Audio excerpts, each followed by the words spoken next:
Yesterday we have discussed about some caching mechanisms, how the cache is being maintained at the session level, and how the cache is being maintained at the session factory level.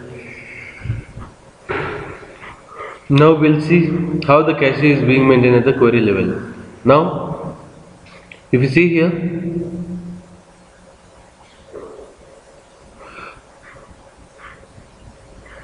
the session is being maintained at the session factory level. So, for 4 interactions,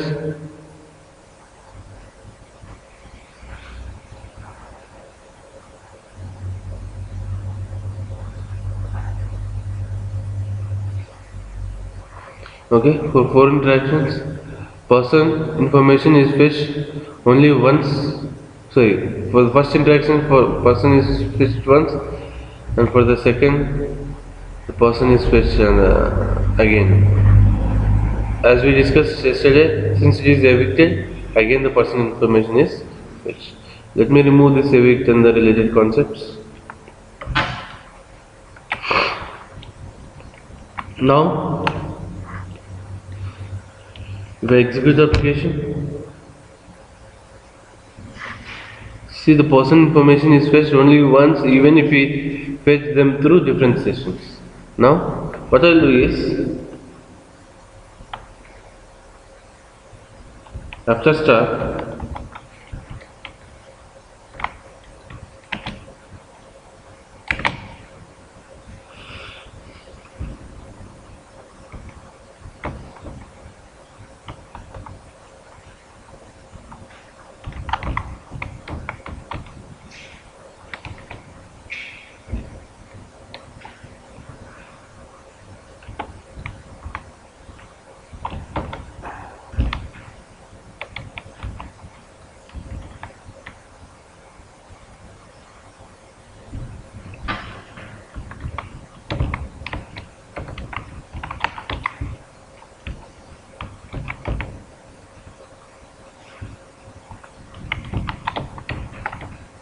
actually what we are doing?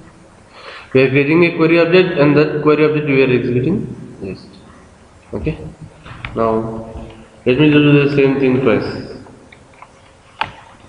After start, I am doing it twice. Let us see. Then how many times the person information is fetched? 2 times. This is person select person 0 person something, and this is also person information. How many times the person information is fetched? Twice. But are we using the same session or different session? Even if you are using the same session, okay, twice the information is being fetched from the database. Okay. Now is cache enabled in these 2 statements or not? For these 2 statements, is the cache enabled or not? The cache is enabled or not? No, just because twice it is hitting the database. So, the cache is not enabled. By default, cache for query or criteria will not be enabled. If you want to enable the query or criteria level cache, what we need to do is, in the HBM file, in the CFG file, the second level cache Hibernate cache provider should be there, second level cache should be there, and there should be a flag with the name use query cache. By default, the flag will be false, and this flag should be true. Okay. By default, use query cache flag will be false. We should make it true. By default, use query cache flag will be false. We should make it true.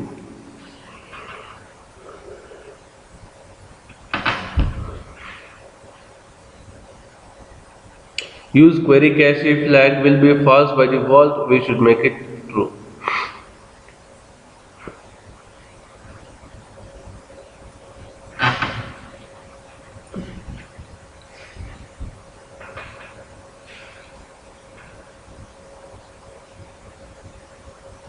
Okay.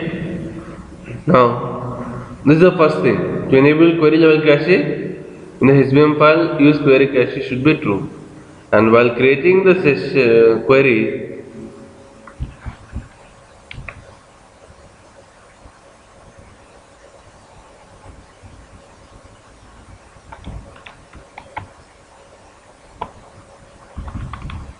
you should make it cacheable. By default, all the queries will not be cacheable even if we enable that in the HBM file, sorry, in the CSV file. Even if we enable, what it will tell means the query can be cacheable. But not queries are not all criteria are cacheable by default. What we need to do is, after creating the query, just we need to set a flag set cacheable as true. By default it will be false.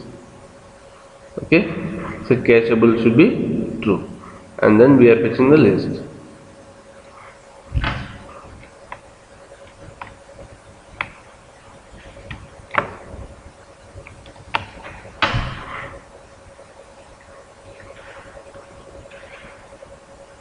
You should set a flag set cacheable with the value true. The value of set cacheable should be true.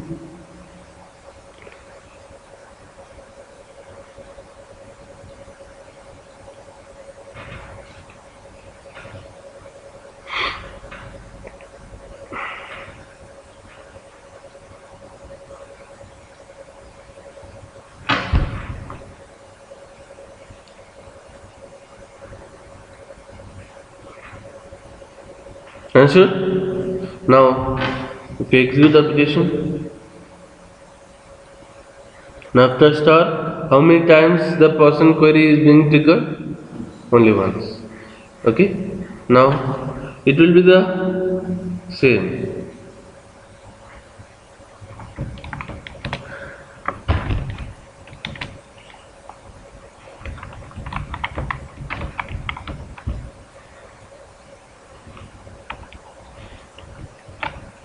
Even for criteria also. There is no specific flag with the name criteria cache. The query cache will work for both the entities, for both criteria as well as query.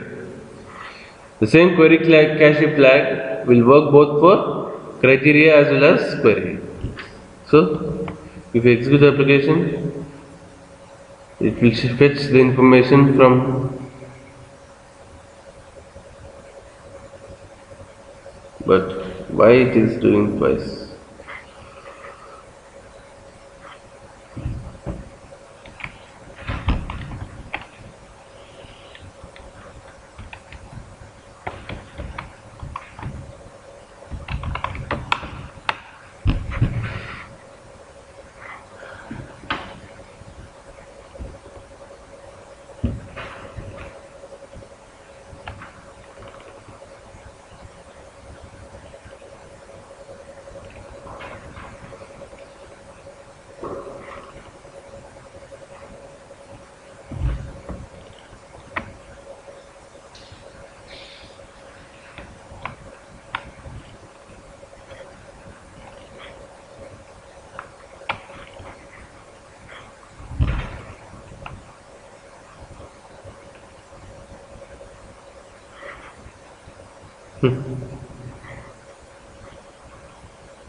Cache management, yeah, even it's a new point for me. Even I did not know this earlier. Okay, the cache management will be different for queries and criteria. Okay, if you execute or if you fetch a record using criteria once, if you use criteria, then the record will not be fetched. If I execute this application, since I'm using the criteria twice, the record is not being fetched. But again, if I use the query,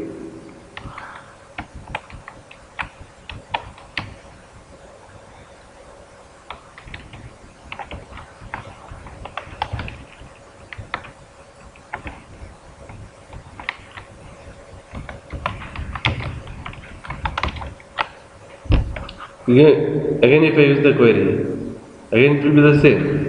Like it will again fetch the information from the database. Just because it is different, it's a query now.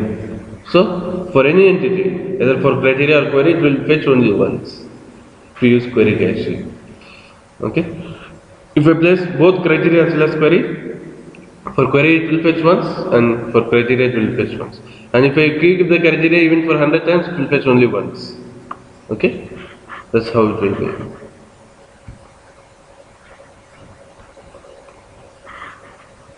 Good.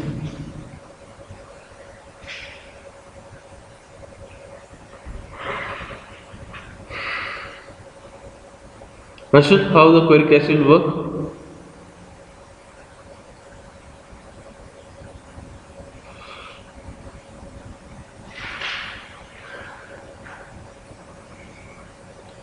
This query cache is used to enable the caching at the query level or criteria level.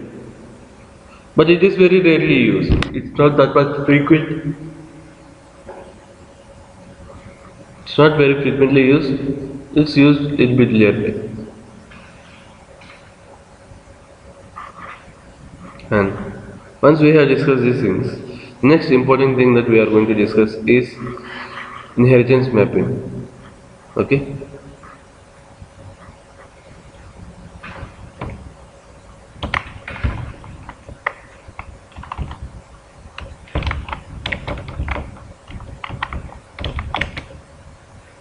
Inheritance mapping.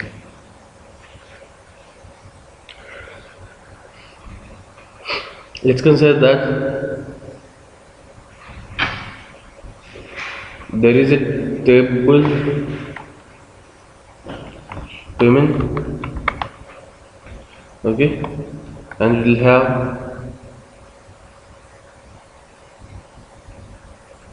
payment ID, who has done the payment, okay, who has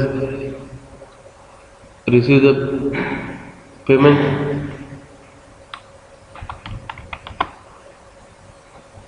okay, and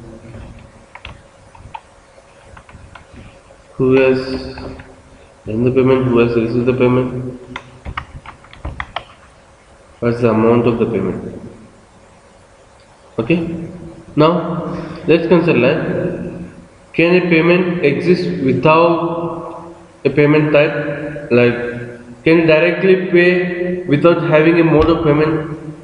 There are different modes of payment, like we can pay through cash, or we can pay through credit card, or we can pay it through check. There are different modes of payment. Without using any mode of payment, can you tell that payment exists? Without using any mode of payment, can we tell that payment will exist? No. We can do the payment only through any of the modes of payment. So now, is payment abstract or it is concrete?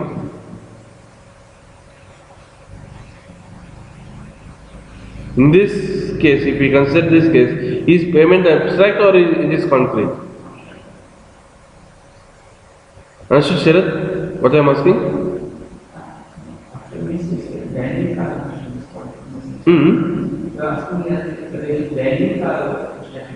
No. I'm asking whether it is abstract or it is concrete. Abstract means the whole information exists there and can independently. Sorry, concrete means the whole information exists and can independently exist. An object can be created. But concrete means concrete means it can independently exist and an object can be created for that. Abstract means it is incomplete, so we cannot create object. Abstract. It is abstract just because it doesn't have some concrete information how the payment should be done. So, to make it concrete, let me create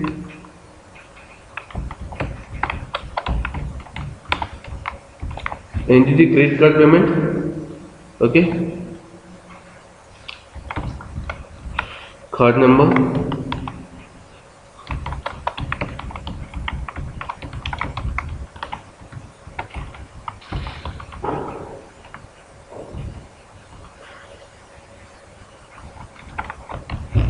expiry date. Okay, let's consider these are the fields we give. Okay, now what is the relation between the credit card payment and the payment? What could be the relation between a credit card payment and a payment?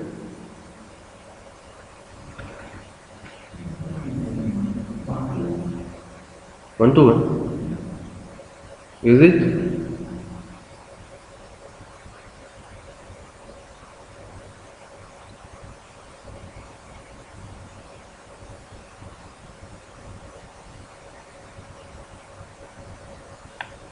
Why can't it be inheritance?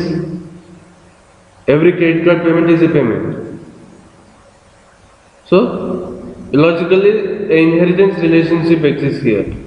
Every credit card payment is a payment. Let me go for another payment.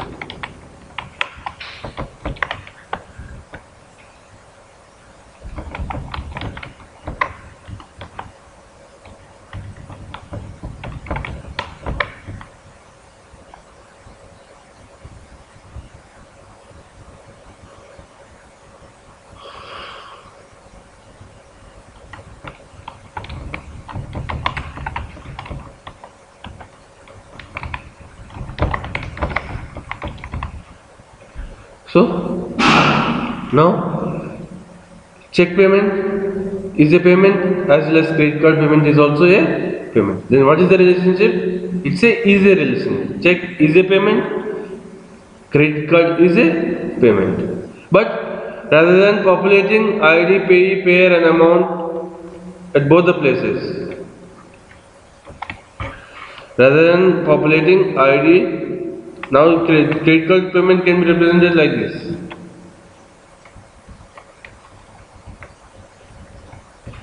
And check payment can be represented like this. Then what happens? Yeah, this is a full-fledged credit card payment which has the payment ID, payee, payer, amount, card number, call volume, expiration.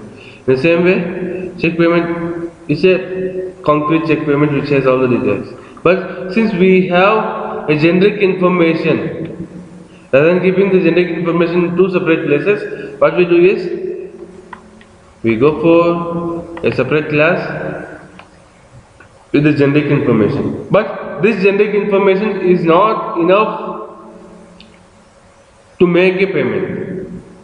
So what we do is we make it as a abstract. Contains generic information, but that information is not enough to make a payment. So we'll make it abstract. And these two are concrete classes which contain some specific information about that type of payment. Okay? Now this is something like inheritance in a practical scenario. Then how we can achieve this inheritance mappings in Hibernate? That we are going to discuss. Understood? How we are going to relate credit card payment to payment and check payment to payment, and how credit card payment and check payment will be distinguished. That we are going to discuss. Understood? Now, understood what is the requirement and what is the inheritance? Okay? So, now we'll define these entities.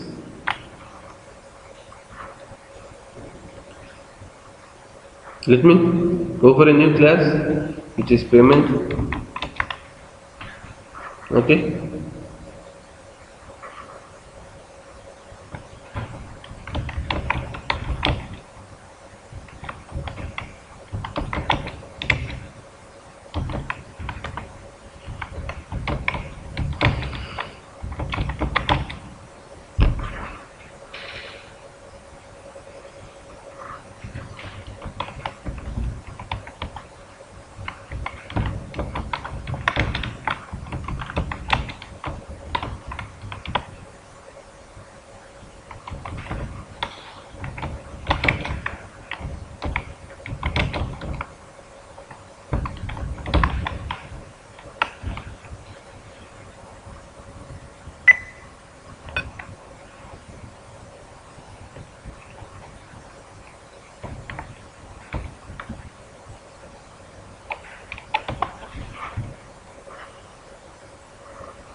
So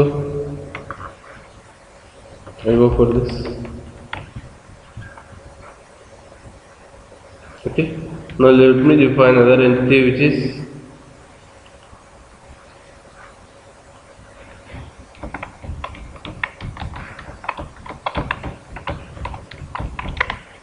credit card payment.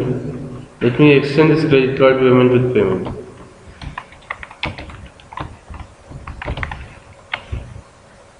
Okay. And now let me define the specific attributes.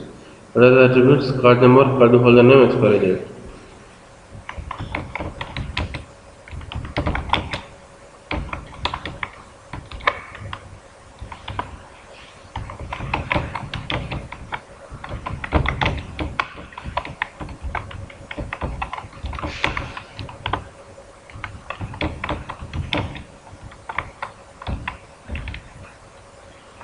Date, you should go with Java util.date.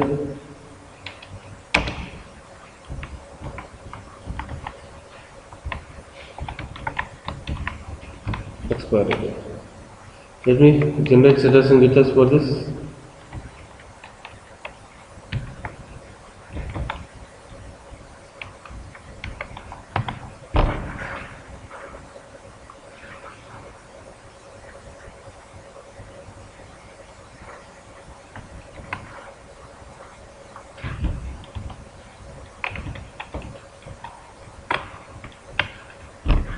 Now there are credit card. There is a credit card payment entity, and we'll define even the check payment entity.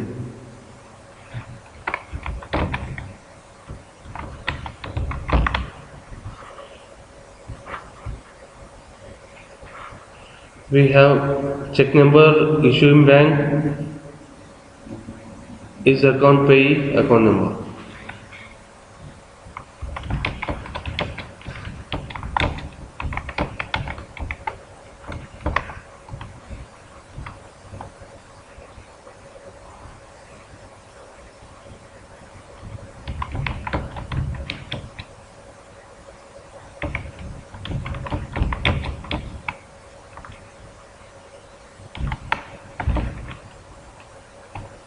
Whenever you are using a boolean, it could be better if you use a wrapper class boolean, so that if there is null value it can accept. Otherwise, if you take a primitive and if there is null value means it will give some exceptions.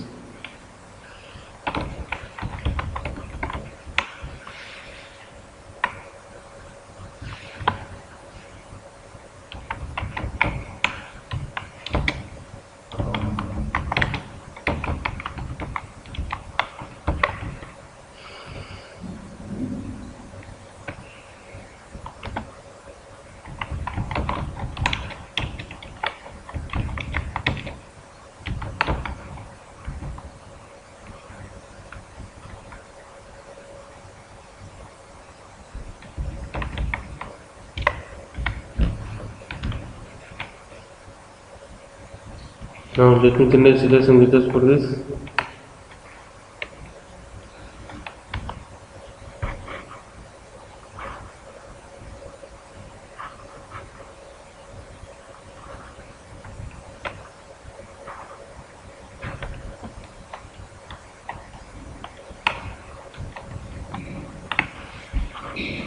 Okay, when I have generated status and now I have a check payment, I have a credit card payment, and I have a payment. Okay, for the class level I have completed the configuration. Now what I can do, how I can configure them? Okay, at the Java level, sorry, at the Hibernate level.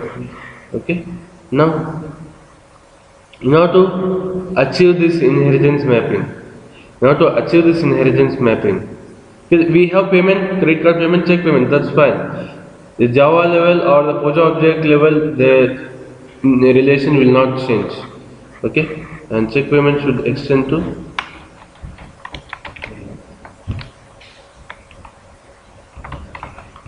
payment. On Java Pojo object level, on the Pojo object level, that relation or this information will not change. But the approaches that we take to achieve inheritance mapping through Hibernate will change. Okay, the approach that we take to achieve inheritance mapping will change. Okay, how that will change and what are the different approaches that we'll discuss. Okay, see, to achieve inheritance mapping through Hibernate, there are three approaches. Okay, there are three approaches to achieve the inheritance mapping. As we discussed, inheritance mapping is there and it can be achieved in Hibernate. Okay, but how we are going to achieve that means we have three approaches. The first approach is table per class hierarchy. The second approach is table per subclass. The third approach is table per concrete class. These are the three approaches that we have in Hibernate to achieve the inheritance mappings.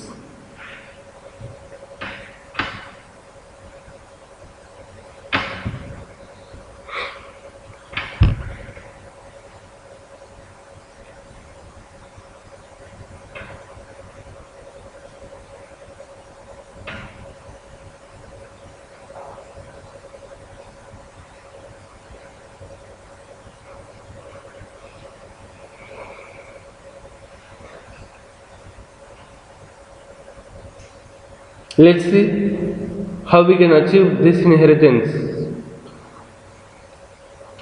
by all of the approaches, and for all of the approaches we take the same entities as a reference. Okay, payment, credit card payment and check payment. Using them as a reference, I'll explain how we can achieve table per class hierarchy, table per subclass and table per conflict class. The first approach is table per class hierarchy. Okay, it will specify that one table will exist for the whole class hierarchy. Okay, let's consider like the records will be in this way. One table for whole class hierarchy. Even there are 100 types of payment. All the 100 types of payment information will be there in only one table. So now we have two types of payment, check and credit card. Okay, so ID, pay,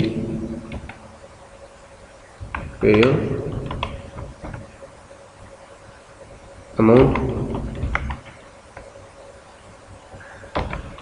card number,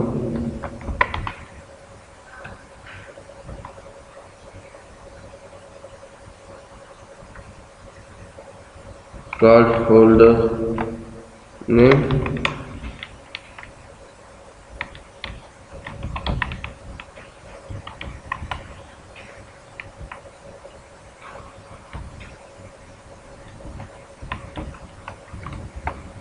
expiration date,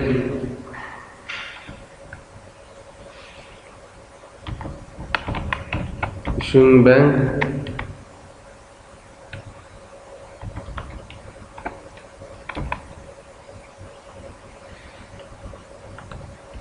is account payee and account number.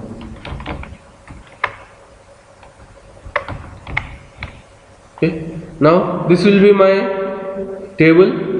Okay, where I am inserting 1 X Y is the payer, amount is 100. Let's consider like it is a credit card payment. If it is a credit card payment, then the credit card information will be there. Let's consider like 1234 is a credit card number. Card holder name is Rajesh. Expiry date is some 10/2022.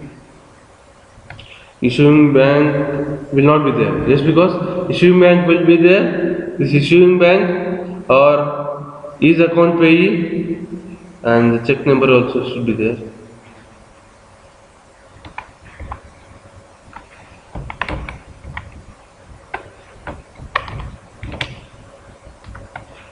Okay, issuing bank is account payee. Okay, all these are there for check details. Now the remaining check related details will be null.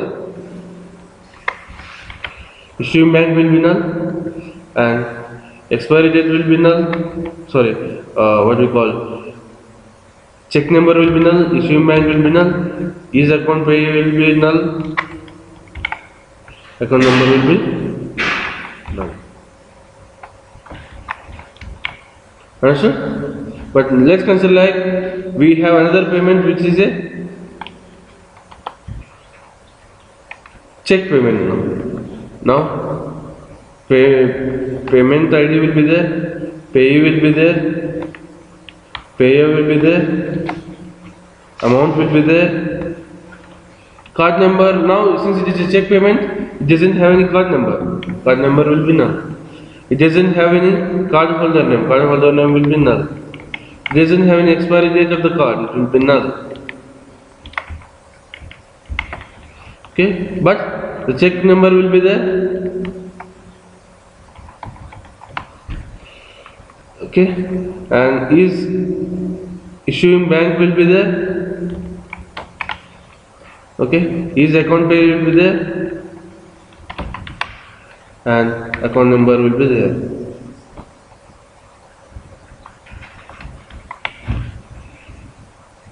Understood how it will be, how the records will be populated? Within the same table, all the subtypes, all the payment type information will be populated, but for the remaining things, okay, let's consider like if we have two types, credit card and check. For credit card payment, check related columns will be null. For credit card, check related columns will be null. For check payment, credit card related columns will be null. Okay, like that. For that specific types, values will be populated. For the remaining types, the column values will be null. Understood? This is how, in general, the table per class hierarchy will be like the whole information will be there in one table itself. Okay, so let me do this. Now I have given that, yeah, please fetch me the details for payment ID 2. Okay, then how we can come to know whether it is a check payment or a credit card payment? I have asked you, right? Yeah, please fetch me the details, okay, of payment ID 2. Then, by seeing that it is a payment ID 2, how can you come to know whether it is a check payment or a credit card payment?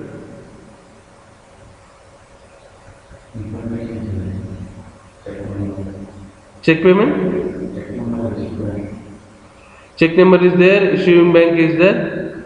So, might be mistakenly I have populated them. That is not a concrete thing that I can rely on. Okay, so I need to check where check number is not null and some issuing bank is not null or something else is not null. So I should go for some other condition. So rather than doing this, in general, what we do is we represent a column. We represent a column which will differentiate different types of subclasses or different subtypes. We'll have a column which represents different subtypes. Like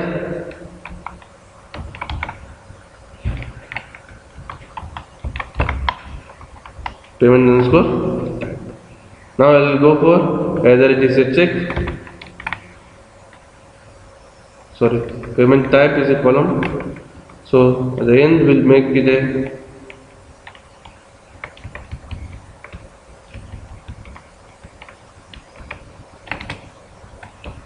payment type. Now the payment type, first the payment type is credit card. For second the payment type is check. So if you want to get all the check payments, then just I'll get like, yes, select star from something where payment type is check, where payment type is credit card. So in general we won't rely upon the individual column values, we'll rely upon a flag, a specific column. Yes, Select all the payments whose payment type is check. Okay, we'll have such column if we have a table per class hierarchy. Okay, now let us see how we can configure this in Hibernate. Okay, let me create a table like that first. Okay,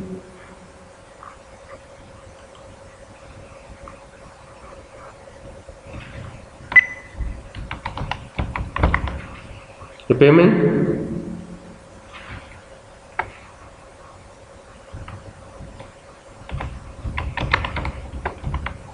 ID, which is 32. It's a primary key.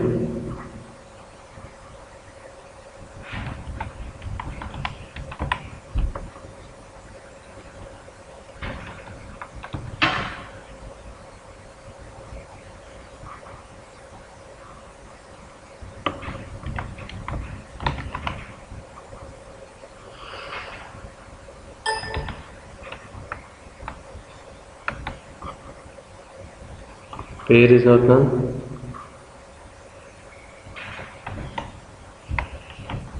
Amount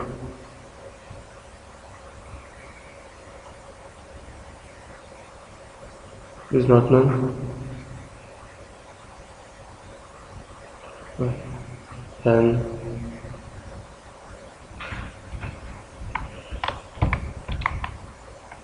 payment type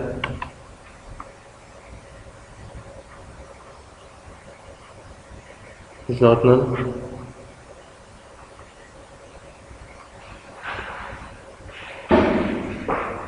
Then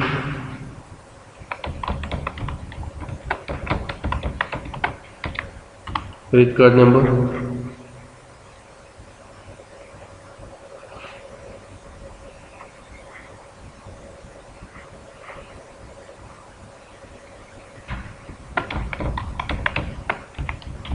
card holder name,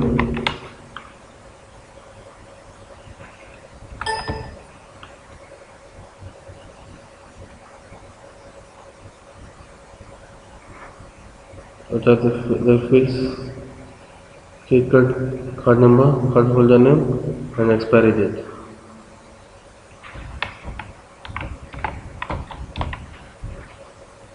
You should type date. Then related check details, check number,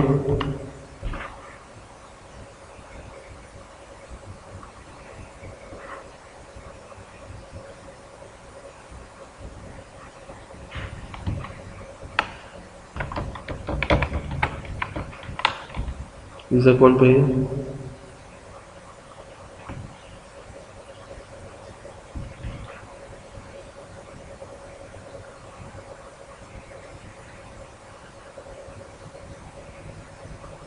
but boolean is not there. Why?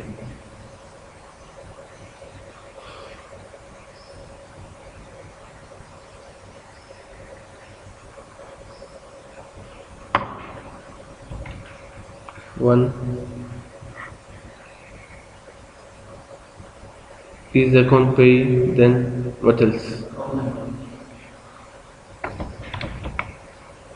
Account number,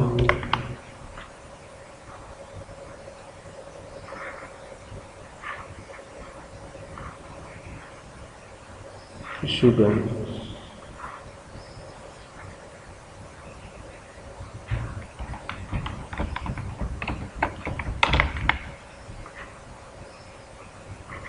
Okay, so that's fine. We have almost all the columns. Okay, now so it's long, right? Yes, it's fine.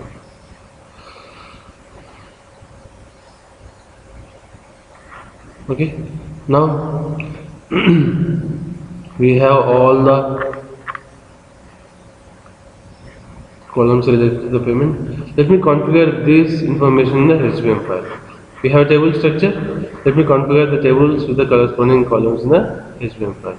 Now, let me define a HBM file.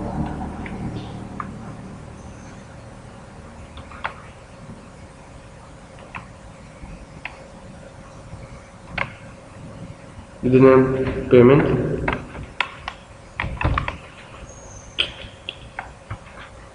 Here it is. This is not sir. Em jaldi ಇದೆ ಇದೆ ಹಾಂ ఎందుకు తెలియబెడతావు okay let me make it payment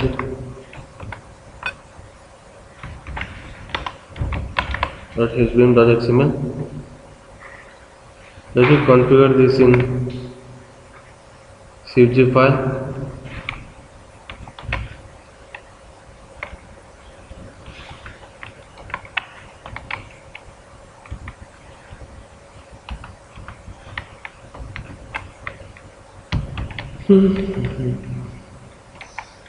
Payment HBM file is configured in the CSV file. Now let me open the payment.hbm.xml and the class name is, table name is payment and payment ID is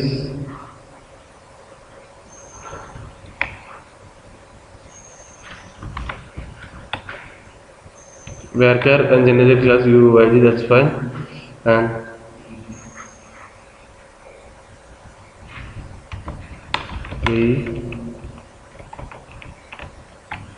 is it okay?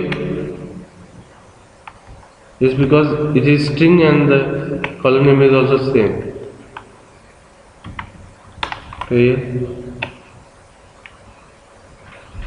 Pay amount.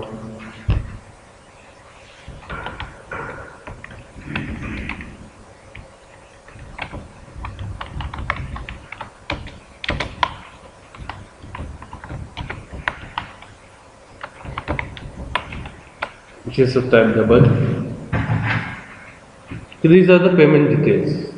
Now the rest of the things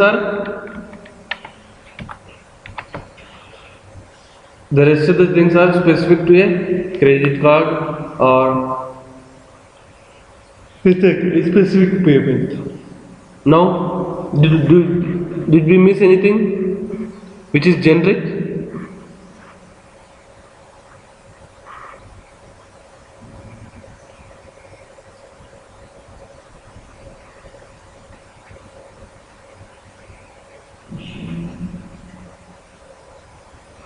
Issue bank will be like it's specific to the check.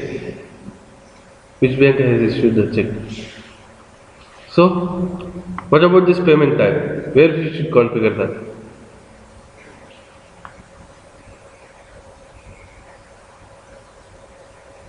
This is the type which will distinguish different types of payments.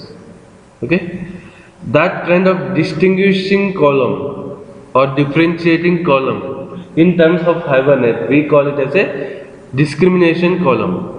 Okay, the column that distinguishes different subtypes is said to be a discriminating column.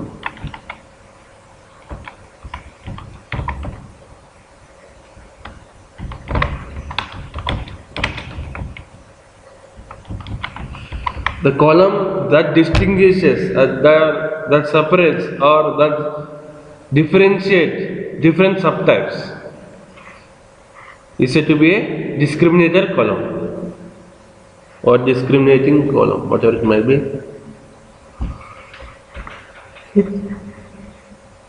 Soon after the primary key, we should specify what is the discriminator column. What is the discriminator column? What is the discriminator column here? Payment type. That too, the discriminator column should be after the primary key and before the first property tag. Discriminator column should be after the primary key and before the first non-primary key property. Okay, so before the property tag itself we should define the discriminator. If you give discriminator after one of the property, it will not be valid. The discriminator should be given after the primary key configuration and before the property tag configuration.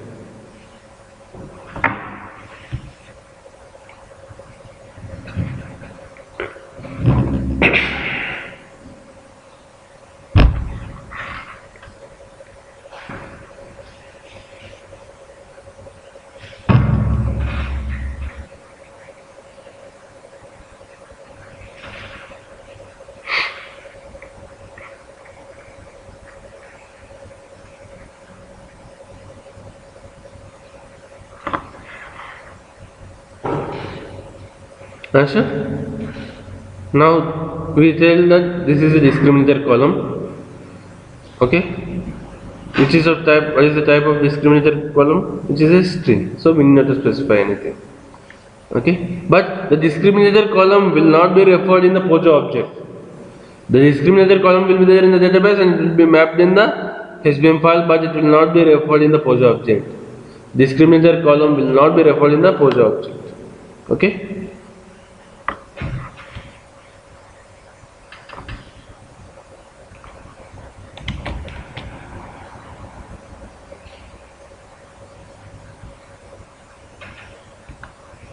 Now,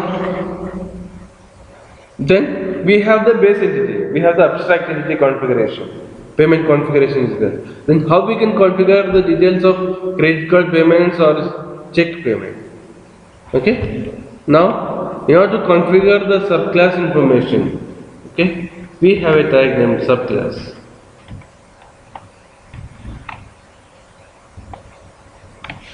We have a tag named subclass. Subclass will have all the subclass properties configured. Okay. Now, what are the child subclass?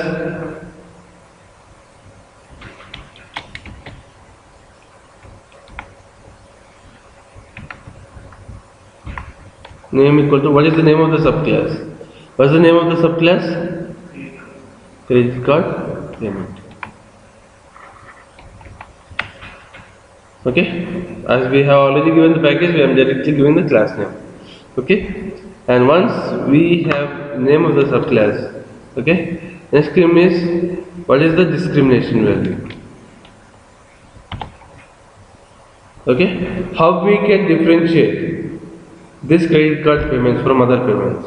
What is the identifier for credit card payments? Okay.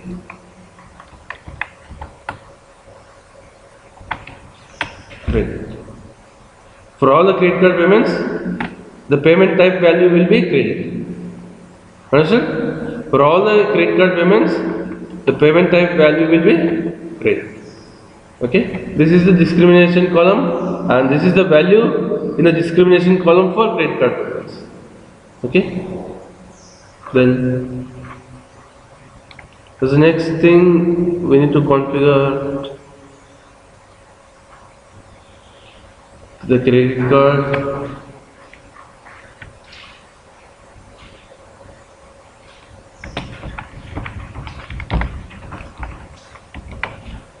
Credit card number and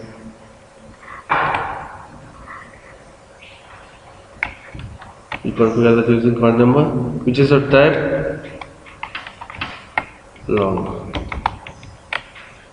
Okay, in the same way,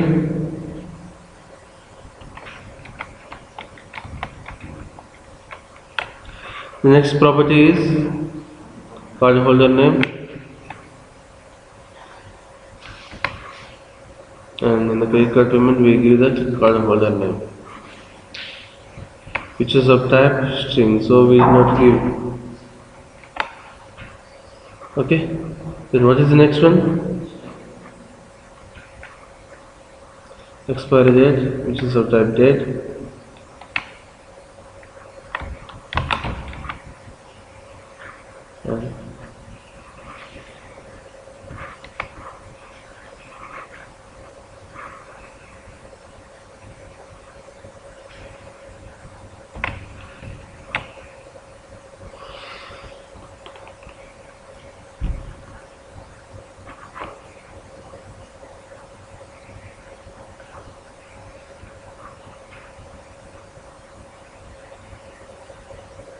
Then what's the next? Yeah, that's it for the check. Sorry, credit card. Now let me define the elements even for check payment also. These are the columns. Now even I'll go for a subclass with name equal to, what's the name of the subclass? Check payment. And let me give you a discriminator value. Okay, so for all the check payments, the payment type value will be check. Okay, let me configure all the properties.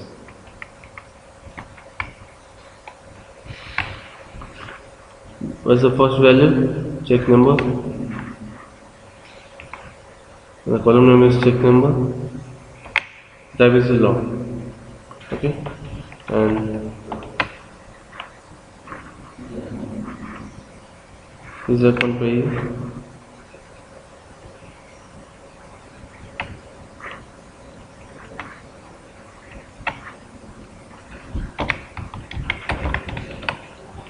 Type is boolean.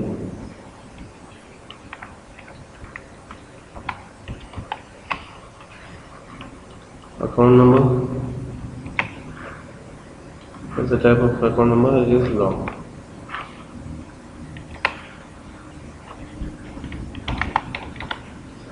Okay, and what next? Issuing bank.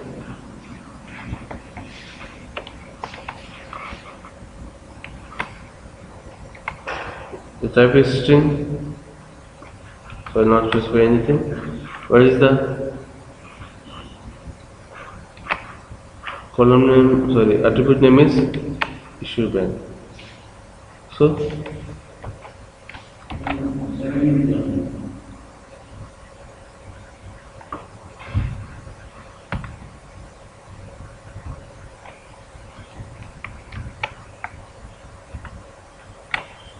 Seventeenth line.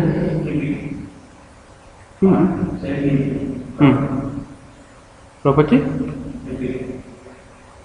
Repeated. Okay. Card number. Sorry. Remove this. So this is my configuration. Yeah. This is the base class.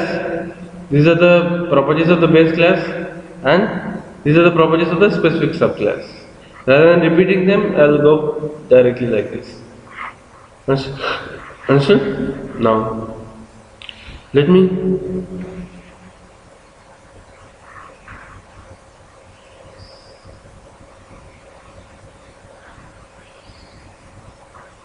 insert some values.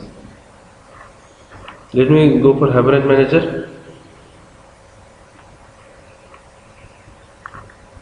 Let me remove all the things that we have.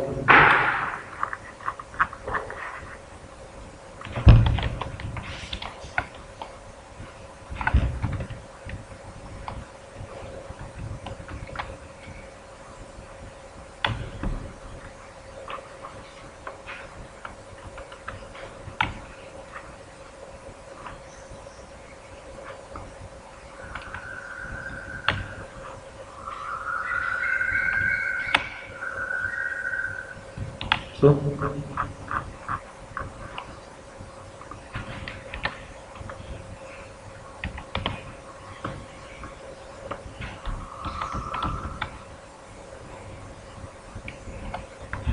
let me create a credit card payment.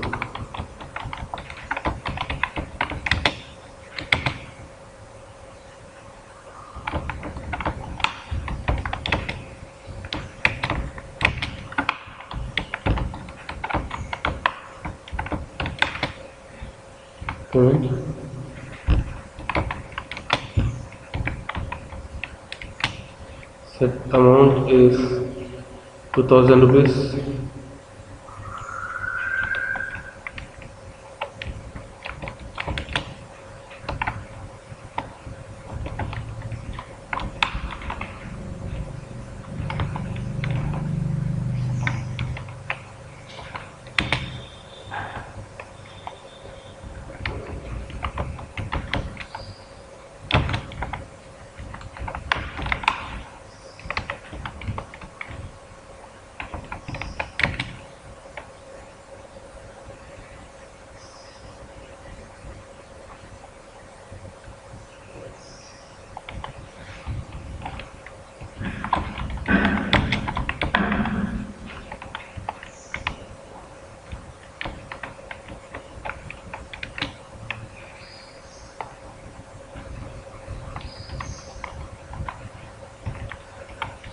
is a credit card number.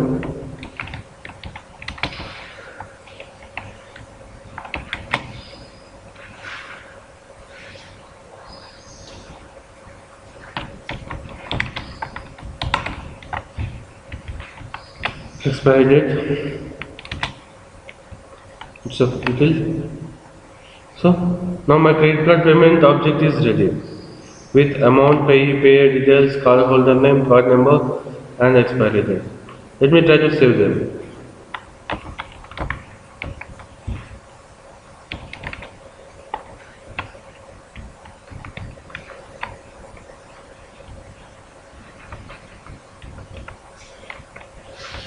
Flush the session. Close the session.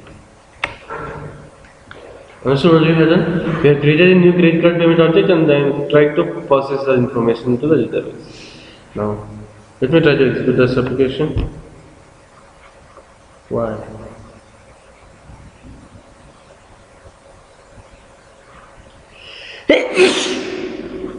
Let me remove that batch currently, as we have already discussed that. Let me remove them, not required, doesn't.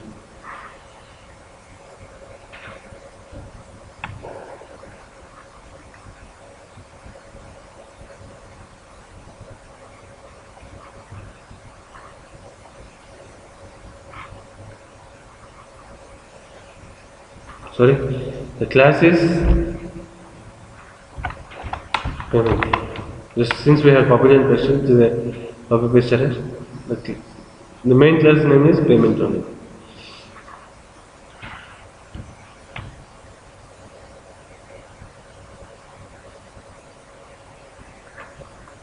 Transaction not successfully started.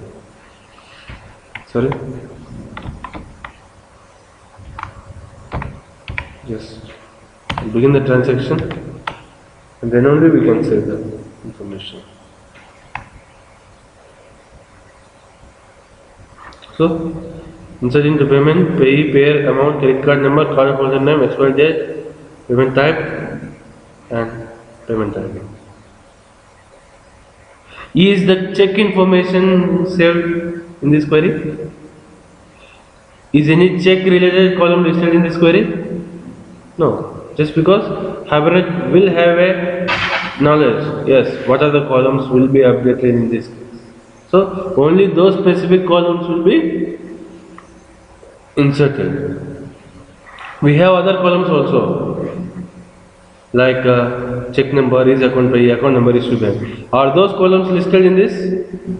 No, just because it is a credit card payment, and Hibernate has the knowledge.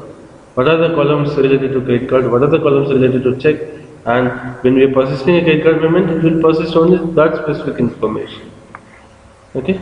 So if you see here,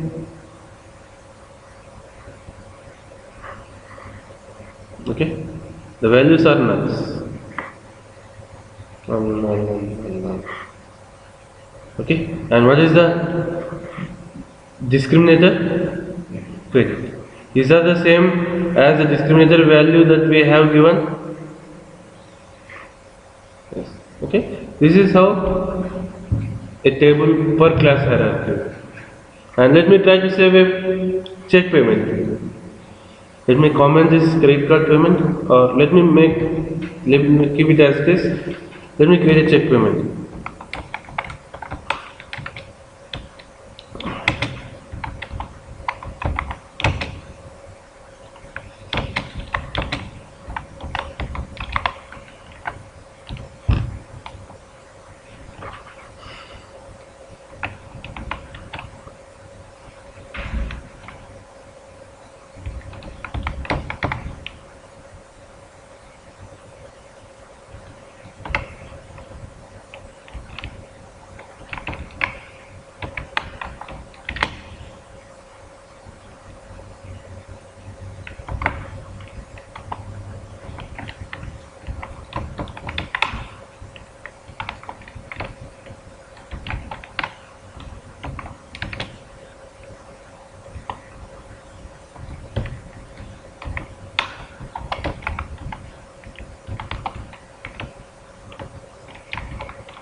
check number.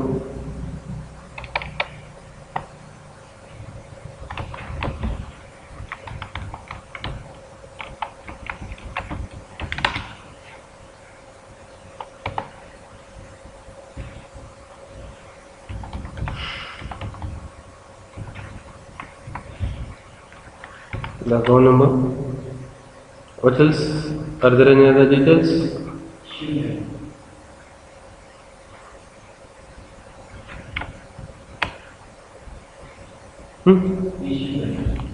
Bank is there, no?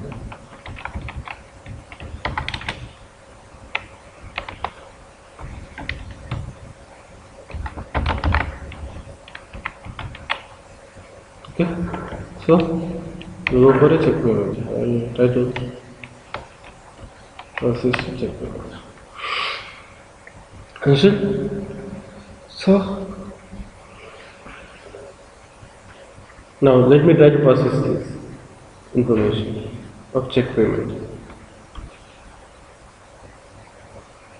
So the details are payee, payer, amount, that's common.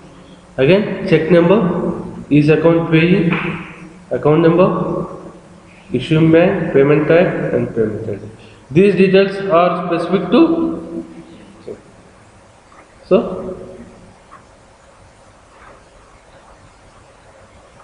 these columns, the credit card related columns will be null then. Okay, the credit number, card holder name, and expiry date will be null. Understood how the table per class hierarchy can be used to achieve inheritance mapping? Okay, the subtype values will be populated and the remaining subtype columns will be null. Okay, that's how it will be. And let's consider that while fetching,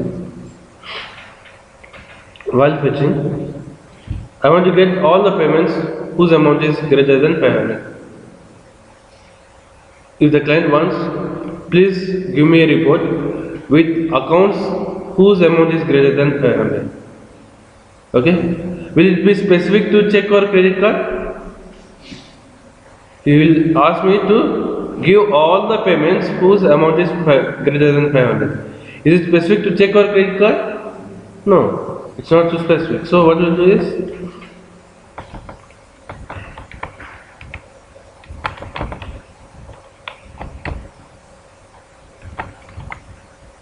in that case, directly from payment where amount is greater than 500. It may involve check payment or credit card payment. Okay? Okay, so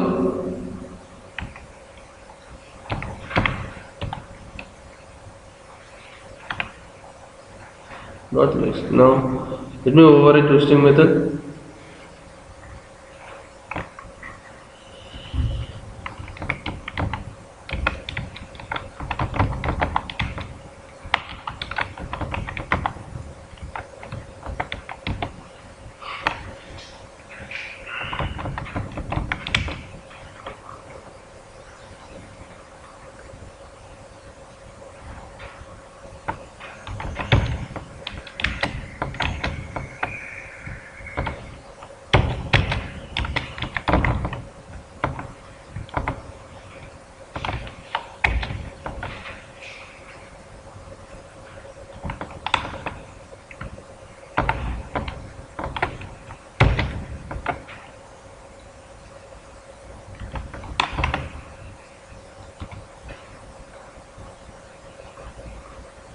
The payer amount, no?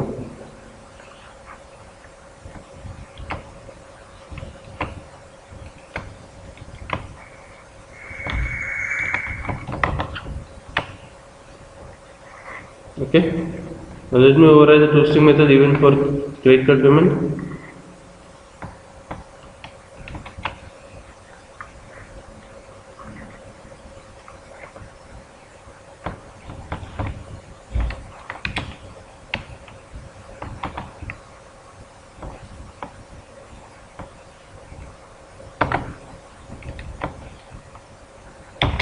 Super class specific, the payment details plus for the specific details card number.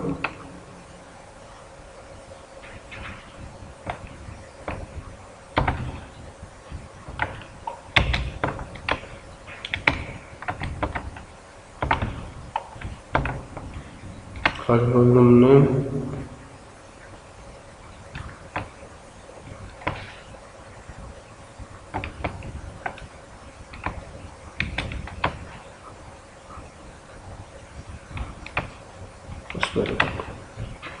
In the same way, for check payment also, let me override the two-string method.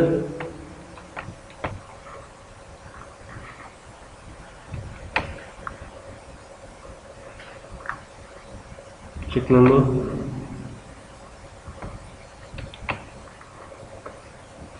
This account payee. Account number.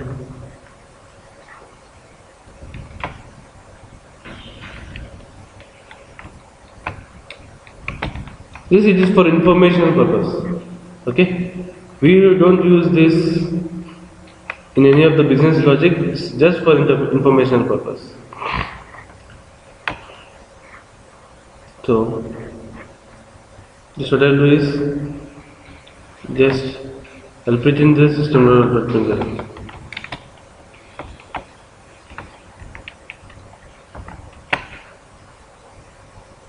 Okay. So, from payment where amount is greater than 500. So, you see the details.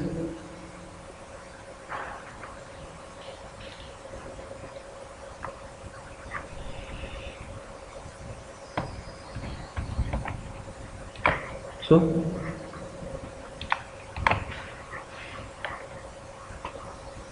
this is the first payment and this is the second payment. Since first payment is of type credit card, the credit card information is there. Since second type is of type check, check information is there. Okay? It's not like while fetching only the parent related columns are fetched. The whole POJA object is fetched. Okay? Some people will think like, yeah, if I go for from payment, only the columns that are specific to payment will be fetched. Some people will think that only the columns that are specific to payment will be fetched. But it's not like that. It will fetch the whole POJA object hierarchy. Okay? So, it will be like this. So, if you want to go for a specific payments, please get me all the credit card payments whose amount is greater than 500. Directly I will go for from credit card payment where the amount is greater than 500. Understood? If you want to get all check payments whose amount is greater than 500, I'll go for the specific entity. Then I'll go for the specific entity. Understood? So, if I execute this, then it will give only one. It will give you only one record. Understood? Now, if I want to go for a check, please get all the check payments whose amount is greater than 500. Directly I'll go for a check. Understood? This is how the inheritance mapping is. If we go for a table per class hierarchy, one table exists, all the subtype values will exist in the same table, but for one subtype, the remaining subtype columns will be null. For credit card, check payment columns will be null. For check, credit card payments will be null. Understood? This is how the design will be. And did you find any disadvantages with this design?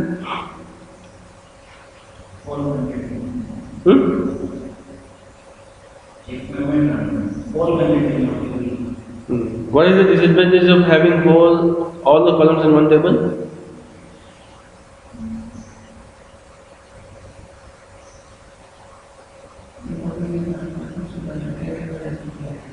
See, here it's not decoupling, it's denormalization. In database terminology, it is denormalization. See here, the normalization is not there. Okay? Normalization means splitting the table or splitting the columns into specific entities. That kind of normalization is not there. If normalization is not there, what happens? Huge data will be dumped in the same table. Okay? Which will make the table messy. Unnecessarily we refer to columns that are not useful. The table will become messy. Okay? So, but the retrieval of data will become very easy just because everything will be there in the one table. Rather than switching into multiple tables, if all the information is there in one table, fetching the data will become very easy. So that we need not to join any tables. We need not to relate any tables where x equal to x and y equal to y. That kind of conditions we need not to write. We need not to relate multiple tables while fetching the records. Just because all the information will be there in one table itself. So while fetching, the performance will be increased if it is not normalized. Just because all the information is there in the same table. We need not to join multiple tables. Okay? But if whole information is there in the same table, it will become very messy. It will become very ugly and it will be very difficult to manage. So what we do is we will split them into multiple entities, multiple tables. We split the payment information into one, credit into one and check into another table. So that it will be easy to maintain them. Okay? Now let's consider that I'll have separate tables for payment, for a credit card and for check. How we can manage them? Okay? That is the second approach. Okay? Table per subclass. In table per subclass, what happens is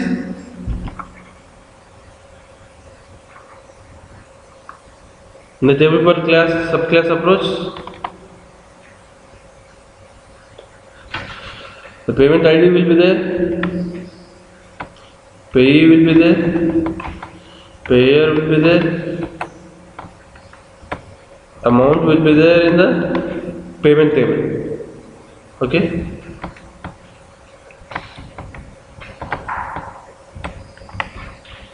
This is the payment table. And the payee will be there, payment will be there. For the corresponding rows above, amount will be there in the payment table. And in the credit card payment, the card number, card holder name, expiry date will be there in the credit card table. Okay? And it has even the reference ID. Okay? What should be the relation between credit card and what's the relation between the credit card and the payment? What's the relation between the credit card payment and payment means?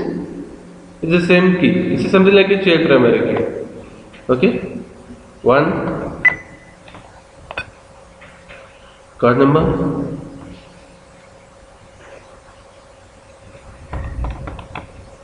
card holder name, expiry date,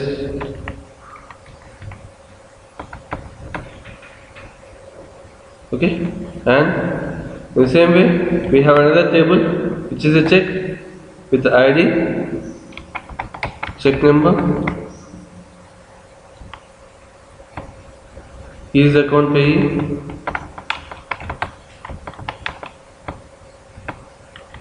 issue bank, account number. So the pay ID will be 2. Okay, the check number is 555677. His account payee true. Issue bank is ICICI. Account number is something 12.67. Then, which approach do you think it is better? Either the first approach or second approach?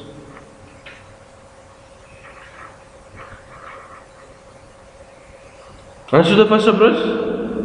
All the payment information will be in one table and the remaining columns of other payments will be, payment subtypes will be null. But what we do is, now in the table per subclass hierarchy, the parent abstract class will have a table, and all the subclass will have a specific table, and we'll join them to fetch the records. Then which one will be better?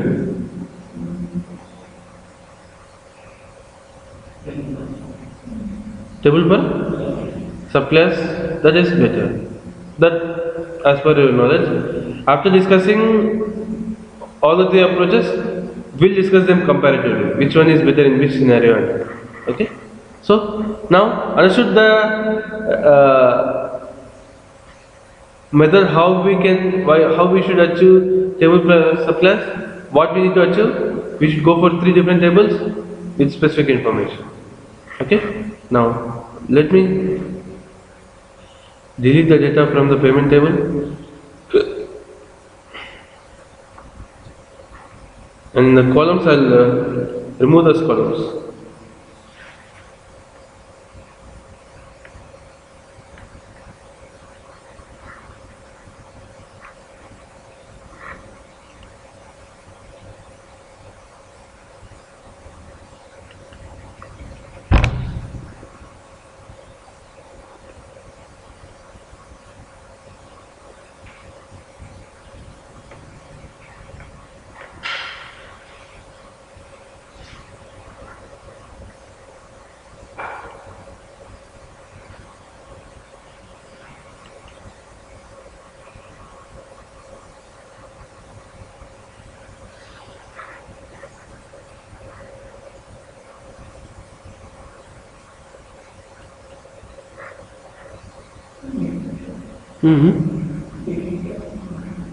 Where it is? Huh? Where is edit? This is.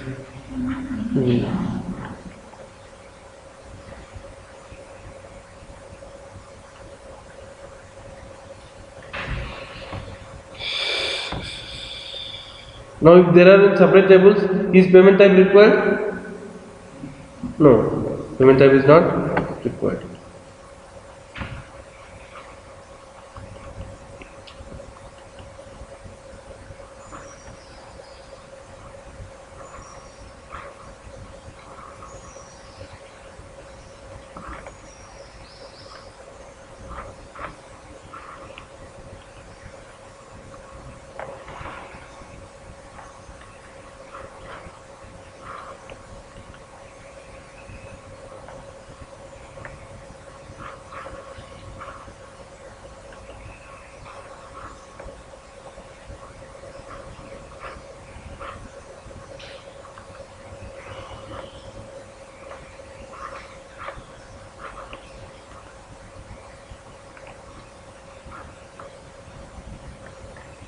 Now, the payment has the specific information to the payment, like payment ID, payee, payer, and amount.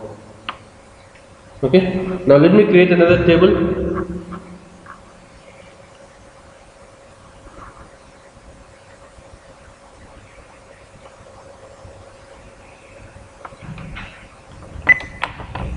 Credit card payment, where this is credit card payment ID, which is of type haircut, size 32. It's a primary key. Okay. Let me add another column. What are the different columns that are existing in the credit card? Credit card number,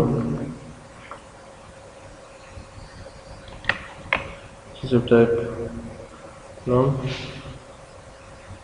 That's fine.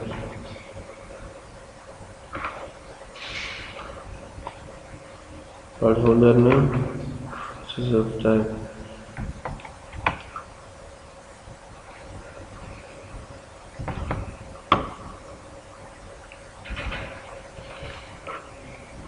what is the next column? Expire date, which is of type date.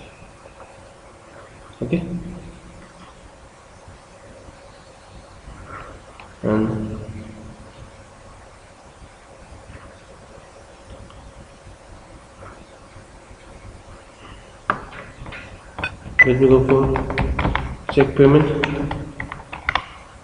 Check payment will have check payment ID,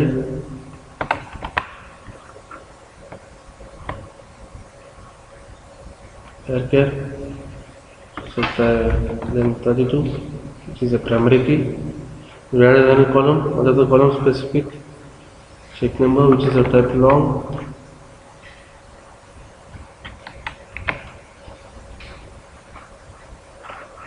and is a contrary, which is a type boolean, can be represented even through a string.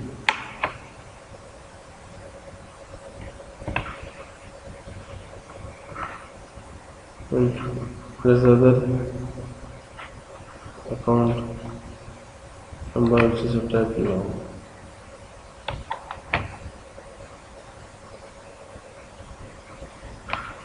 Then what is the second one?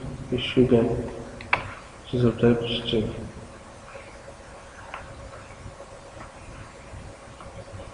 This is my issue bank, which is of type string 20, that's fine.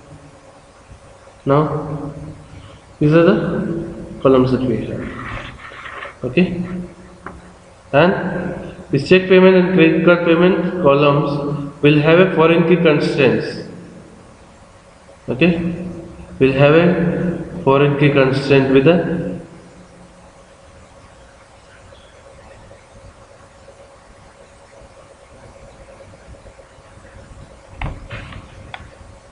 payment table. Then only it will be. Okay?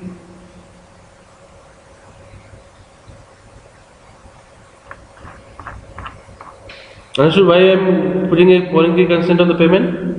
Just it represents that column, payment ID.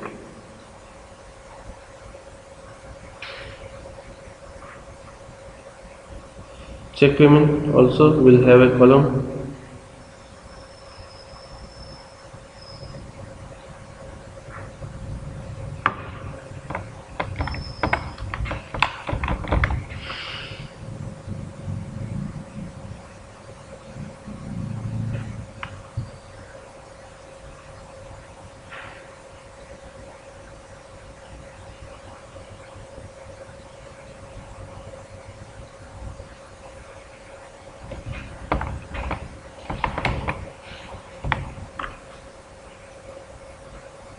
So we have already given the curriculum. Now the database is ready.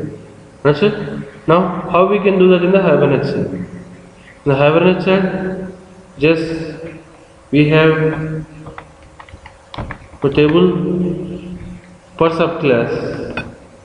We have a tag join subclass. Okay. This join subclass need not to have any discriminator then. Join subclass will not have any discriminator, and even the discriminator column also should be removed.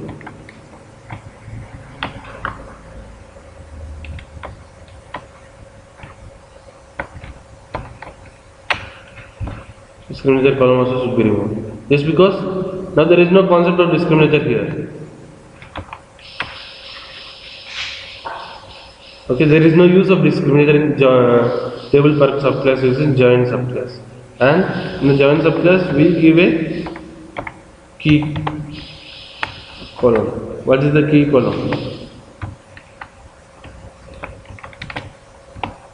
What is the primary key column in the subclass credit card payment? CCPI, which is of type varchar. Okay, what is the primary key in the subclass table? CCPID is the primary key in the, sorry, is it check payment? Sorry, it's a check payment. So, the check payment, what is the primary key? Check pay ID. The same way, there should be a key column even in the credit card payment. Okay, whose column name is CCPI, and even in this case also we should go for a joined subclass. And if we have a joint subclass, which is a table per subclass hierarchy, we should not have the discriminator method. Understood? The same thing, but a few modifications will happen. And did we change anything in the Poja class? Did we change anything in the Poja class? Did we change anything in the client application? Did we change anything in the client application, Hibernate Manager? No, just we have changed table structure and the corresponding configurations. Okay, just we go for a joint subclass with a key column. What is the primary key column? That's it. Okay, the remaining properties will be the same. Okay, and we'll give the table also. What is the table? What's the table? Credit is called payment. And what's the table here? Check payment.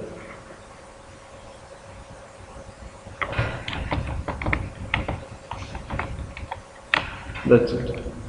Okay? Understood?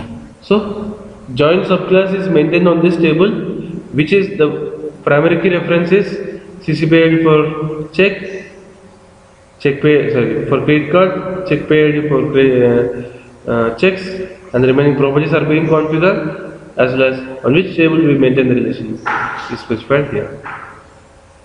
Understood? So, we will see by inserting check payment. Let's see if the payment is truncated or not. Payment is truncated, there is no information in the payment. Okay? Now, let me try to insert the information into the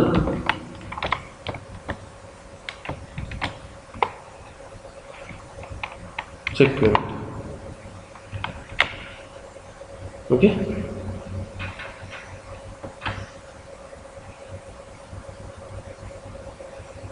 What is doing is inserting into the payment details. It is inserting the payment details into the payment table and the corresponding check payment details in the check payment. And these IDs will be the same. The check pay ID and check pay ID in the check payment table and payment ID in the payment table will be the same. It will be having some foreign key relationship. You see here, the payment ID is some 5 4 zeros and 1. And if you go for check payment, is it the same ID? Yes. It will be something like it will use some concept like a shared primary key to establish the inheritance relation. Understood? This is how a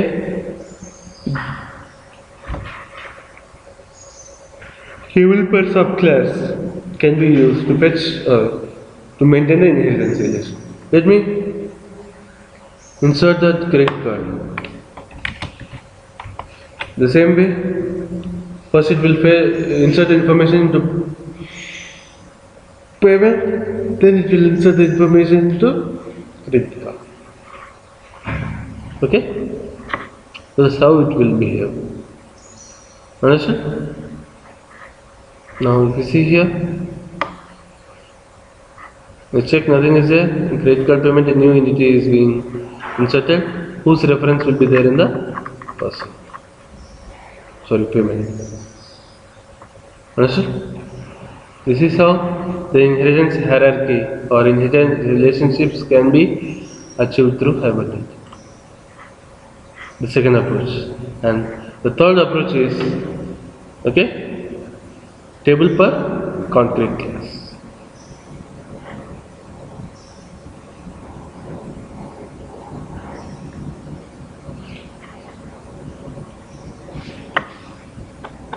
And while fetching the records, let me try to fetch the information using this approach. Table per subclass. Now,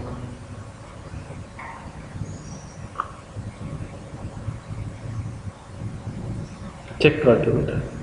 Sorry, it's not. Let me insert all the payment models.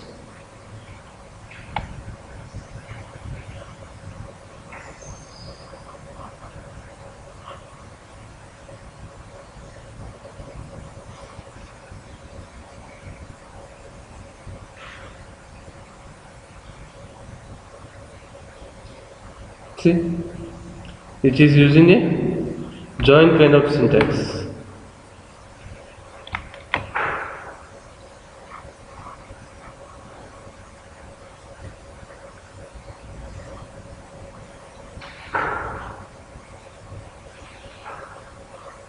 So it is using just joining the credit card payment and just joining the check payment. So since join condition is applied, how the tables are related? While fetching, how the credit card is related to payment and how the check is related to payment base? Through a join condition. Okay, through a join condition, both the tables are related. Okay, but whenever we go for joins, the performance will be reduced a bit. So rather than fetching the information from one table, what we are doing, we are joining multiple tables, relating them, checking the consistency, and then fetching the records. So joining tables definitely will reduce the performance when compared to fetching the information from the same table. So while fetching, this will give less performance when compared to the first approach. Understood? Why the performance will be reduced? See, if you fetch the whole information from the same table, it will give better performance. But if you want to fetch the information by comparing three different tables and joining them and picking the value from X or Y or Z table, definitely it will take some time, consume some time to relate those tables and fetch the information. Okay, so obviously joins will reduce the performance, but they will give good levels of normalization. The data will be highly normalized.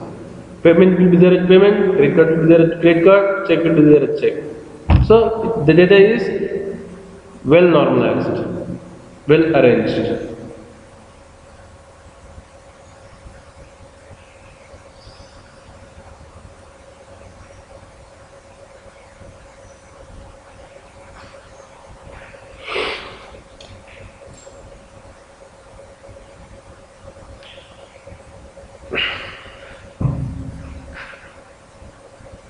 Okay, and the third approach is table per concrete class. No table will be there for abstract class, there will be a table for concrete class. Then how it will be means,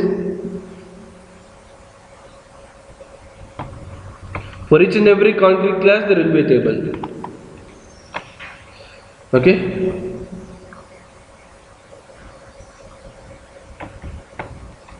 It will be like this.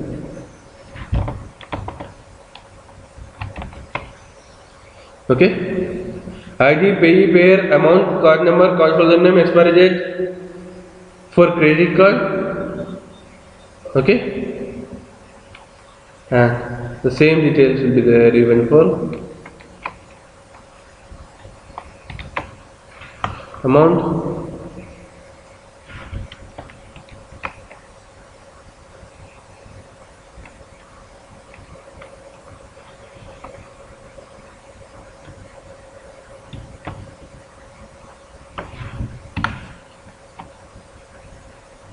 see, and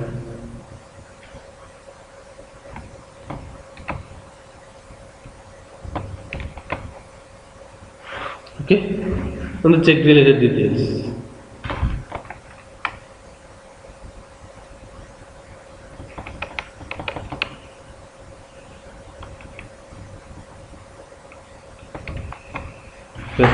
What's the difference between first and third and second third? What's the difference between table per class hierarchy and table per concrete class?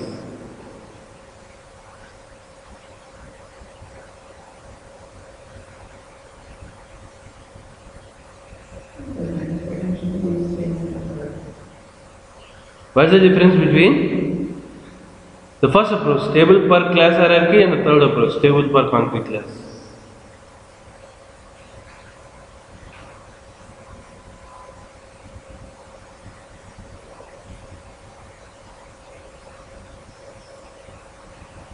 What's the difference between the first approach and the third approach? Table per class hierarchy and table per concrete class. The first approach basically all the the generic items will be common. That means for each and every concrete object, for each and every concrete class, there will be a table. For each and every subtype, there will be a table. For each and every subtype, there will be a table. Okay, in the first approach, all the subtype information and the main type or the generic information will be there in the same table. In the second approach, the generic information will be in separate table, the subtype information will be in separate tables. But in third approach, okay, the subtype information as well as the corresponding generic information will be in separate tables. Okay, that's the difference. Understand? Let me go for this approach and create tables. Okay. Now let me add these columns to the credit card payment and let me remove the details from these tables. I have removed check payment, credit card payment. That's fine. Okay. Now let me add columns to this.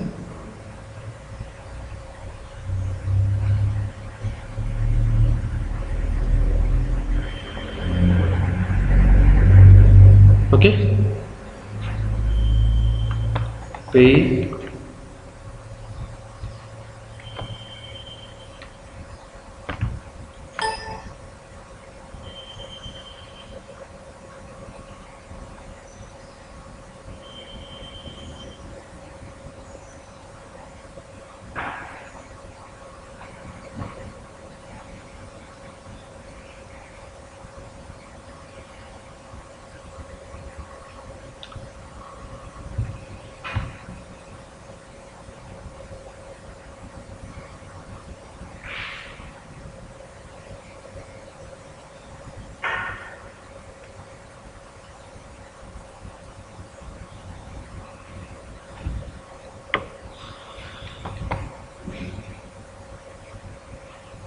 Now credit card payment has a payee.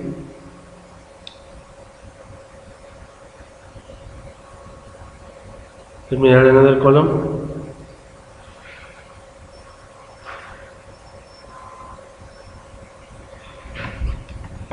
Payer.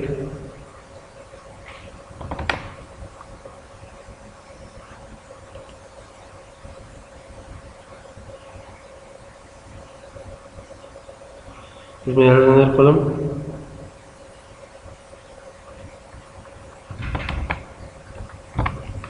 Amount, type number. So, in the credit card payment I have added the generic columns and even I will add them even in the check.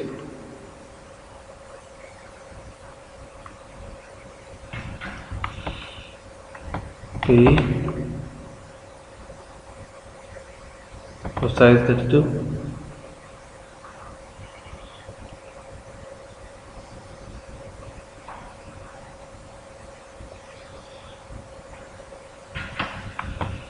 Pair, size 32, and when I add amount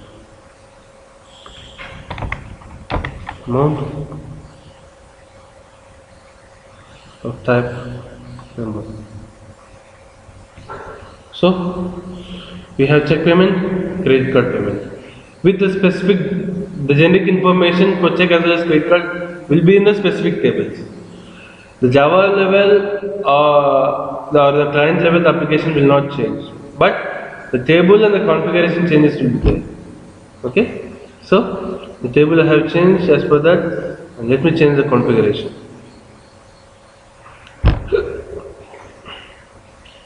In case of this, we use a union subclass. Use a union subclass.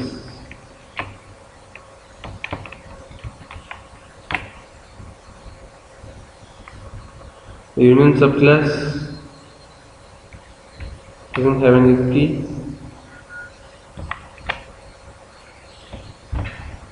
Union subclass should not have key. The key should come from the parent itself. The key is generic, so it should come from the parent itself. Just because the union subclass or the table per concrete class will not have a specific primary key, the primary key should come from the parent itself. But in the table level, it will be stored in the specific table itself. Understood? But if it is a table per subclass, the primary key is stored in the parent tables as well as the child tables. So in the child, we will give a key. But in case of union, it will directly come from the parent itself. CSS. Okay, that's enough on the configuration side. Just change the join to union subclass and remove the key column. That's it. Okay, the remaining things are the same. And let me try to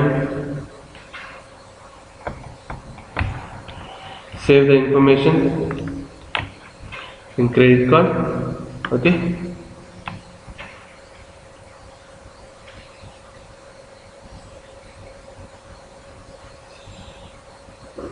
This is credit card.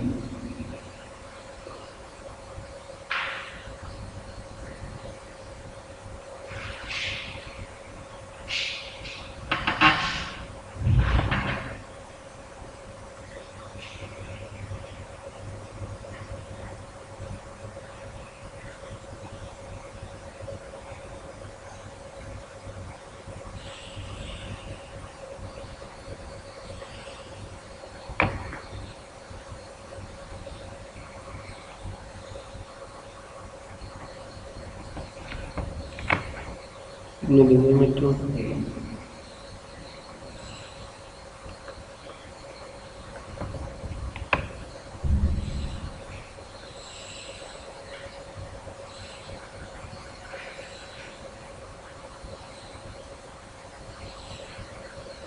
let me remove this.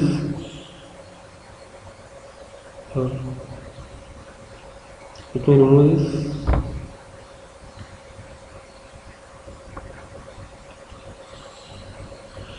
The column name should be the same. That's what just I was in a confusion. Okay, the column name should be the same for all the subclasses. Okay, the column name should be the same for all the subclasses in this approach. Then only we can maintain the inheritance relationship. The column name should be the same for all the subclass tables, subtype tables. Okay. And the same column should be configured in the payment. Sorry, we should execute this.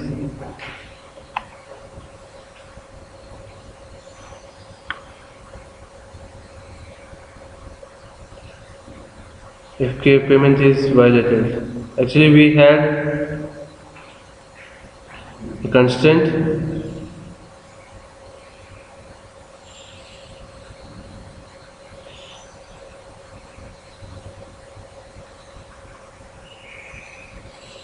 foreign keys. Let me remove this. Okay, just because for earlier approach we have maintained the foreign key approach. Foreign key.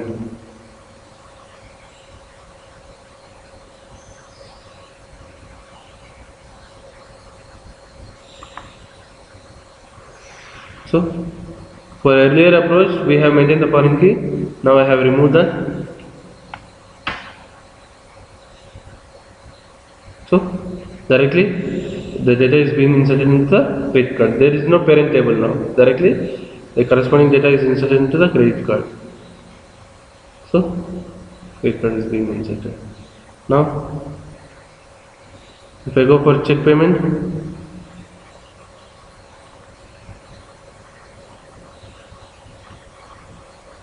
let me insert it into check.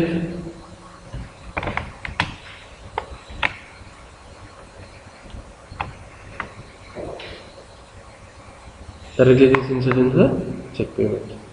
Okay. Now, if I fetch the information from the database, like from payment bearer, from which table it will retrieve? See, if I fetch the information from the database like this, from payment where amount is greater than 500, will it fetch it from credit card payment or will it fetch it from check payment? Earlier we used to have a table for payment, but now we don't have a table for payment. But from where it will fetch the information? Information is the Hmm? credit card table. Information is the credit card. That's what I'm asking. Whether it will fetch it from credit card or from check.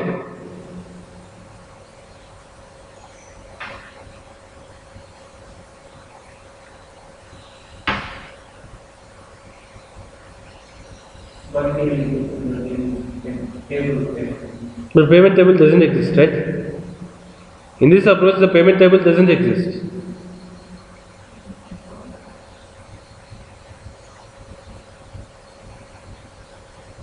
The information will not be populated in the payment table. No. Where? Where the information is populated?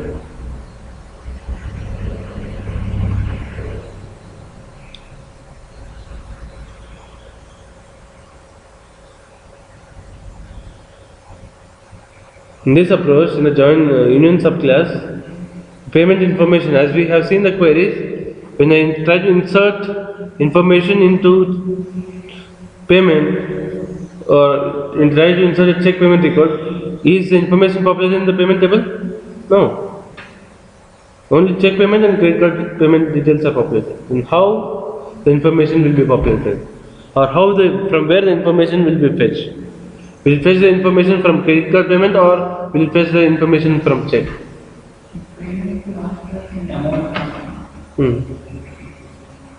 That's what I'm asking. Both check payment as well as credit card payment will have the payment details. But from where it will fetch the amount? So, from where it will fetch the details? Both credit card as well as check or subclasses to payment. I'm asking from where it will fetch the details. Will it fetch from credit card or will it fetch from check table? Remaining all data means?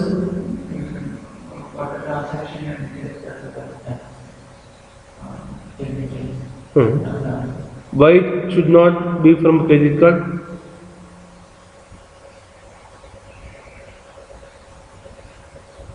Why check payment is important for payment? Why credit card payment is not important?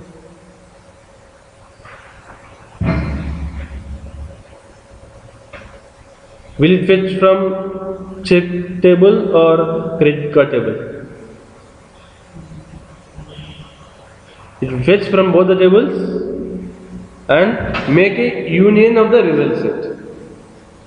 Okay, let's consider like there are 50 check records, 30 credit card records. Then the total result set will be a union, which is 90. Sorry, 80. Understood? It will fetch the records from check table, it will fetch the records from credit card table, and both the result sets will be union. Do you know the concept of unions in SQL? There is a concept named unions in SQL.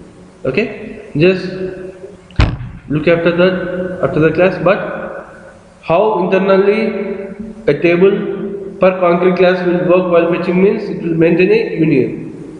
It will maintain the first result, a second result set, and make a union of those two result sets. Let's consider like for check there are 50 records, for a credit card there are 30 records, totally there will be 80 records, which is a union. Understood?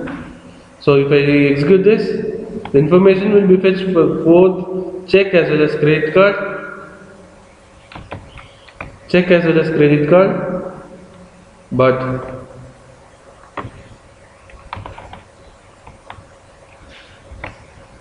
if you see here, we'll have some concept 9 union. So first, it will fetch the records from credit card,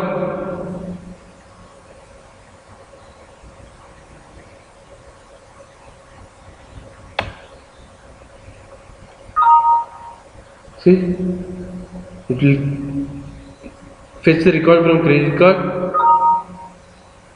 and payment it's not required actually, and it will fetch even from the check.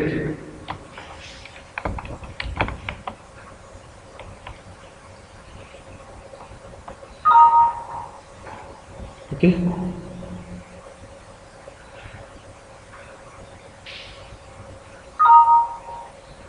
So, like that, the information will be fetched from check as well as credit card, and the two result sets will be union through a union query. Okay, that's how the information will be fetched from the database using a table per conflict class. Understood? Like that it will be. And what else? Yeah, this will complete the inheritance plan. Table per class, subclass, conflict class. Okay, which one is better means we can't decide. It based on the requirement. Let's consider like we need to maintain any normalization. It should be faster while fetching. We'll go for the first approach. Okay, if we want to maintain better normalization and the relational structure, we go for the second approach, but we should compromise a bit with the performance just because there are joins involved. And third approach is very less used. Okay, that's how we can maintain. And tomorrow we'll be discussing some performance tuning strategies. Okay, in Hibernate. That will be our last session of Hibernate. Okay, then after we'll go with HTML, JavaScript and the related web application concepts. Okay, so tomorrow the first hour we'll discuss the Hibernate performance tuning strategies, and the next we'll start with HTML. Okay.